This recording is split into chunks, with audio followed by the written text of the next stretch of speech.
মুখ্যমন্ত্রীর ধমক খেয়ে 1 মাসে লাগাতার অতি সক্রিয় পুলিশ আটকে দিচ্ছে গরু পাচার থেকে শুরু করে বালি পাচার। সমস্ত দুর্নীতি দমন করতে তীব্র পদক্ষেপ পুলিশের।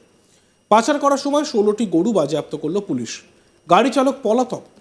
গতকাল গভীর রাতে অভিযান চালিয়ে বীরভূমের রামপুরহাট থানার মনসুবা মোড় বাইপাসের কাছ থেকে গরু বোঝাই একটি 4 চাকা গাড়ি আটক করে পুলিশ।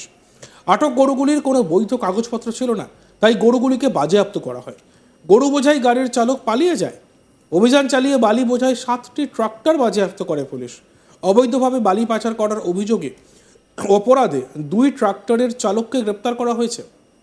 ঘটনাটি বীরভূমের রামপুরহাট থানার সুরিচুয়া গ্রামের। ভোর রাতে গোপন সূত্রে খবর পেয়ে অভিযান চালায় রামপুরহাট মহকুমা পুলিশ আধিকারিক গোবিন্দ শিকদার ও রামপুরহাট থানার আইসি সুকমল ঘোষ। ঝাড়খণ্ড সীমানা লাগোয়া রামপুরহাট থানার সুরিচুয়া গ্রামে বালি বোঝাই করে 7টি ট্রাক্টর বালি চুরি করে পাচার করছিল। পুলিশ ঘটনাস্থলে পৌঁছতেই পালিয়ে যায় 5টি ট্রাক্টরের চালক। পুলিশ ধরে ফেলে 2টি ট্রাক্টরের চালককে। দীর্ঘদিন ধরে রাতের অন্তঃকরে বালি পাচার করছিল এলাকার বালি মাফিয়ারা। সেই অভিযোগ পেয়ে ভোর রাতে অভিযান চালায় রামপুরহাট থানার পুলিশ। ধৃত দুজনকে রামপুরহাট মহকুমা আদালতে তোলা হয়। আর এ নিয়ে আমাদের প্রতিনিধি শান্তনু হাজরার একটি প্রতিবেদন আমরা দেখব। চলতি মাসের জানুয়ারিতে দেখা গিয়েছিল যে রাজ্যের মুখ্যমন্ত্রী একেবারে ধমক দিয়েছিলেন বীরভূমের পুলিশ প্রশাসনকে। বালি পাচার এবং বিভিন্ন দুর্নীতি নিয়ে কিন্তু পুলিশের ওপর, প্রশাসনের ওপর একরাশ ক্ষোভ প্রকাশ করেছিল রাজ্যের মুখ্যমন্ত্রী মমতা বন্দ্যোপাধ্যায়। আর তারপরেই দেখা গেল এই চলতি বছরের জানুয়ারি মাসে লাগাতার কিন্তু পুলিশ অতি সক্রিয় ভূমিকায়। কখনো দেখা গিয়েছে যে গরু পাচার আটকে দিয়েছে, কখনো তো বালি বোঝাই ট্রাক্টর, কখনো দেখা গিয়েছে যে জেলা শাসক বিধান রায় কিন্তু একবারে গভীর রাতে নানুর এলাকায় গিয়ে তিনি কিন্তু অভিযান চালিয়ে অবৈধ যে বালি উত্তোলন চলছিল খাদান থেকে, সেই খাদানের ট্রাক্টর, বিভিন্ন যে যারা বালি পাচারের সাথে যুক্ত তাদের সকলকেই কিন্তু গ্রেপ্তার, আটক অভিযান চালিয়েছে। এবার দেখা গেল যে মাসের শেষে রয়েছে আরও এক ধরনের ঘটনা উঠে এসছে সামনে, যেখানে দেখা গেছে যে রামপুরহাট থানার অন্তর্গত মুনসুবা মোড়ের কাছে গরু পাচার চলছিল অবৈধভাবে। এইখানে কিন্তু দেখা গেল যে পুলিশ সক্রিয় ভূমিকা পালন করে তল্লাশি অভিযান চালিয়ে দেখা যায় যে গিয়ে গরুগুলি যাচ্ছিল মুর্শিদাবাদ বর্ডার সীমান্তের দিকে। সেই গরুগুলিকে কিন্তু তার কোনো বৈধ কাগজপত্র না থাকার কারণে পুলিশ অতি সক্রিয় ভূমিকা পালন করে রীতিমতোই দেখা গিয়েছে যে তাই সেই গরুগুলি যে বৈধ কাগজ যখন দেখতে পাননি, তখন এই চালকগুলিকে এবং আটক গরুগুলিকে কিন্তু পুলিশ আটক করে। রীতিমতোই এই নিয়ে যেমন দেখা যাচ্ছে যে গরু পাচার যেমন আটকে দিচ্ছে পুলিশ, সঙ্গে সঙ্গে দেখা গেল যে বীরভূমের রামপুরহাট থানার অন্তর্গত সুরচিয়া, যেখানে দেখা গিয়েছে যে সুরচিয়া এলাকায় দেখা গেছে ঝাড়খণ্ড বীরভূম সীমান্তবর্তী এলাকায় নদী থেকে অবৈধভাবে বালি উত্তোলন চলছিল। বালি মাফিয়াদেরকে তারা পুলিশ ধাওয়াও করে প্রথমে। আর এখানে দেখা গিয়েছে যে পুলিশ 7টি ট্রাক্টর, বালি বোঝাই ট্রাক্টর কিন্তু আটক করে। রীতিমতোই এক কথা বলা যেতেই পারে যে মুখ্যমন্ত্রীর নির্দেশের পর লাগাতার কিন্তু বীরভূমের পুলিশ প্রশাসন অতি সক্রিয়। যে কোনো দুর্নীতিকে দমন করতে তীব্র তৎপর বীরভূম জেলা পুলিশ প্রশাসন। দেখা যাচ্ছে গরু পাচার, কোথাও বা দেখা যাচ্ছে বালি বোঝাই, কোথাও বিভিন্ন যে অবৈধ দুর্নীতি দমনে একেবারে তীব্র তৎপর হয়েছে বীরভূম জেলার পুলিশ প্রশাসন।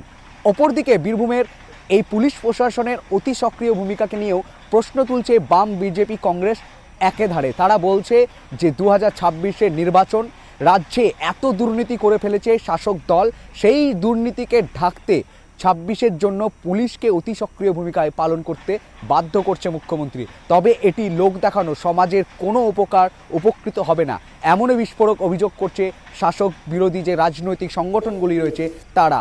অন্যত দেখা যাচ্ছে যে বাংলার পুলিশ, বীরভূমের পুলিশ প্রশাসন অতি সক্রিয় ভূমিকা পালন করে দুর্নীতি দমনে তীব্র তৎপর। প্রসঙ্গত অন্যদিকে বীরভূমে লাগাতার বোমা উদ্ধার এবং রাজনৈতিকভাবে উত্তপ্ত নানুর, তারই মাঝে ফের এক গ্রামে তাজা বোমা উদ্ধার করল নানুর থানার পুলিশ। দীর্ঘ 2 বছর ধরে উত্তপ্ত নানুরের বিভিন্ন গ্রাম, বিভিন্ন সময় নানুর উত্তপ্ত হওয়ার ঘটনা উঠে এসেছে। রাজনৈতিকভাবে উত্তেজনার মাঝেই আজ ফের এক গ্রাম থেকে তাজা বোমা উদ্ধার করল নানুর থানার পুলিশ। সূত্রে জানা যায়, সন্ধ্যা নাগাদ নানুর থানার পুলিশ গোপন সূত্রে খবর পেয়ে নানুরের থুপসারা অঞ্চলের তাকুরা গ্রামে তল্লাশি চালিয়ে একটি ঝোপের নিচে মাটির ভিতর থেকে 1 ড্রাম তাজা বোমা উদ্ধার করে। পুলিশের অনুমান ড্রামটিতে প্রায় 40টির মতন তাজা বোমা মজুদ রয়েছে। কে বা কারা কিসের উদ্দেশ্যে এই বোমাগুলিকে মজুদ করেছে তা নিয়ে তদন্ত শুরু করেছে নানুর থানার পুলিশ। বোমাগুলিকে নিষ্ক্রিয় করার জন্য বম্ব স্কোয়াডকে খবর দেওয়া হয়েছে। বীরভূমের জেলা তৃণমূল কংগ্রেস কার্যালয়ে ঘনিষ্ঠ একাংশ নানুরের বিভিন্ন এলাকার তৃণমূলের গোষ্ঠী কোন্দলের জেরে তৃণমূল কংগ্রেসের কর্মীদের ঘর ছাড়া নিয়ে সাংবাদিক বৈঠক করেন বীরভূমের জেলা তৃণমূল কংগ্রেসের মুখপাত্র জামশেদ আলী। যেখানে নানুরের থুপসরা, জলন্তি এবং ইনকড্ডা অঞ্চলের অশান্তির কথা তিনি তুলে ধরেছেন।